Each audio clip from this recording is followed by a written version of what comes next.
महाविकास आघाडीकडून शरद पवार यांच्या राष्ट्रवादी काँग्रेसकडून लोकसभा निवडणूक लढवणारे माजी निलेश लंके सध्या चांगलेच चर्चेत आहेत.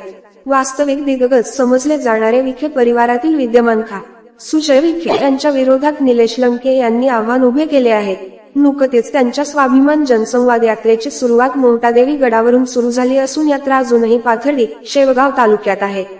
या दरम्यान निलेश लंके वाटेवर येणाऱ्या सर्व गावात नागरिकांना भेटत असून मतदारांना आपल्याला मत देण्याचे आवाहन करत आहेत.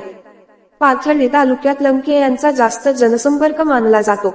अशात शेवगाव, पाथर्डी मतदारसंघातून त्यांना मताधिक्य मिळण्याची अपेक्षा अधिकची आहे.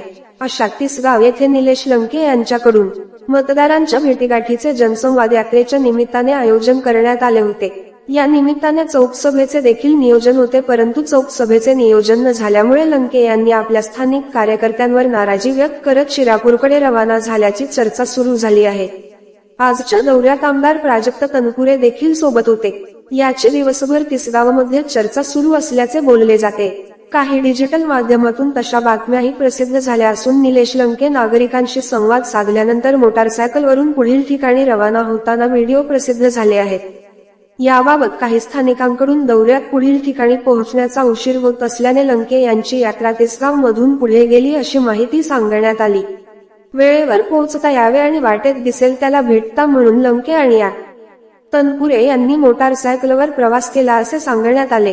तर काहींनी नियोजन फिसकटल्याचे कारण दिल्याचे बोलले जाते. एकूणच नगर दक्षिणेत प्रचार मोहिमेत दोन्ही उमेदवारांकडून अटीतटीची लढत सुरू झाली असून आरोप प्रत्यारोपांच्या फैरी झडण्यास सुरुवात झाली आहे.